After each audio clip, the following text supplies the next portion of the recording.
पूर्व राष्ट्रपति रामनाथ कोविंद की अध्यक्षता वाली कमेटी ने वन नेशन वन इलेक्शन पर राष्ट्रपति द्रौपदी मुर्मू को अपनी रिपोर्ट सौंप दी है। 18,626 पन्नों की रिपोर्ट में बताया है कि एक देश एक चुनाव पर 47 राजनीतिक दलों ने कमेटी को अपनी राय दी, जिनमें से 32 पक्ष में और 15 विपक्ष में मत रखे गए हैं।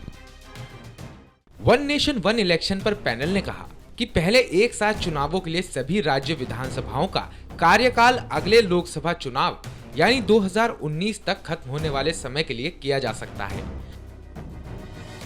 हंग हाउस नो कॉन्फिडेंस मोशन होने पर बाकी 5 साल के कार्यकाल के लिए नए सिरे से चुनाव कराए जा सकते हैं।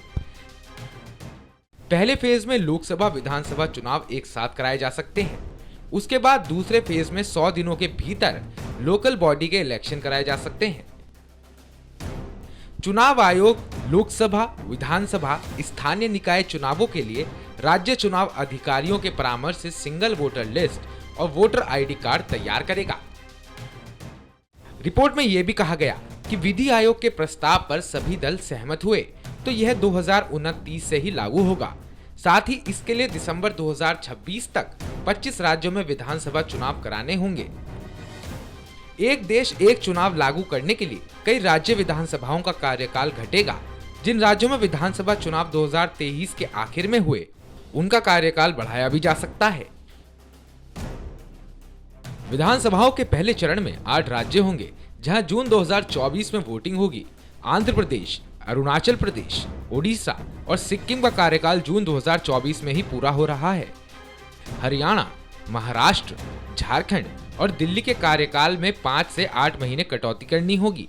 फिर जून 2029 तक इन राज्यों में विधानसभाएं पूरे 5 साल चलेंगी। दूसरे चरण में 6 राज्यों में नवंबर 2025 में वोटिंग करानी होगी। बिहार में मौजूदा कार्यकाल तो पूरा होगा, लेकिन बाद का 3.5 साल ही रहेगा। असम, केरल, तमिलनाडु, पश्चिम बंगाल और पुडुचेरी में मौजूदा कार्यकाल 3 साल 7 महीने घटेगा। उसके बाद का कार्यकाल भी 3.5 साल का होगा। वहीं तीसरे चरण में 11 राज्यों में वोटिंग दिसंबर 2026 में होगी। उत्तर प्रदेश, गोवा, मणिपुर, पंजाब और उत्तराखंड का मौजूदा कार्यकाल 3 से 5 महीने घटेगा। उसके बाद 2.25 साल रहेगा। गुजरात, कर्नाटक, हिमाचल, मेघालय, नागालैंड, त्रिपुरा का मौजूदा कार्यकाल 13 से 17 महीने घटेगा और बाद का 2.25 साल रहेगा। इस तरह 3 चरणों के बाद देश की सभी विधानसभाओं का कार्यकाल जून 2029 में समाप्त होगा। इसके बाद कोविंद कमेटी विधि आयोग से एक और प्रस्ताव मांगेगी, जिसमें स्थानीय निकायों के चुनाव को भी शामिल करने की बात कही जाएगी। हालांकि अभी जिन 47 राजनीतिक दलों ने कमेटी को अपनी राय दी, उनमें 32 पार्टियां पक्ष में जबकि 15 दल इसके विपक्ष में थे। रिपोर्ट के अनुसार बीजेपी और उसके सहयोगी दलों ने एक साथ चुनाव के हक में राय जाहिर की है। वहीं बीजेडी और AIADMK भी इसके समर्थन में है, जबकि कांग्रेस और उसके सहयोगी दल DMK, NCP और TMC ने इसका विरोध किया है। ये तो मैच फिक्सिंग था।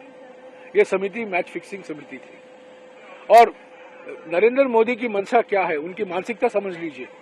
वन नेशन नो इलेक्शन, यही उनकी मानसिकता है। अगर वो आएंगे वापस सत्ता में, वो किस आधार पर वो 400 सीट मांग रहे हैं कि संविधान को मैं बदलूं, बाबा साहब अम्बेडकर इसका संविधान को बदलूं। क्यों? क्योंकि जो 3 या 4 मुख्य स्तंभ हैं हमारे संविधान के, सामाजिक न्याय, पंथ निरपेक्षता और ये जो हमारी लोकतंत्र की प्रणाली है, उसको बदलने के लिए वो जनादेश मांग रहे हैं। तो ये वन नेशन वन इलेक्शन नहीं होगा, ये वन नेशन नो इलेक्शन होगा, मैं कहूंगा। रिपोर्ट में निर्वाचन आयोग, विधि आयोग और कानूनी विशेषज्ञों की राय भी शामिल है। रिपोर्ट में कहा गया है कि एक साथ चुनाव कराना जनहित में होगा। इससे आर्थिक विकास तेज होगा, साथ ही महंगाई पर लगाम लगेगी। AMB report.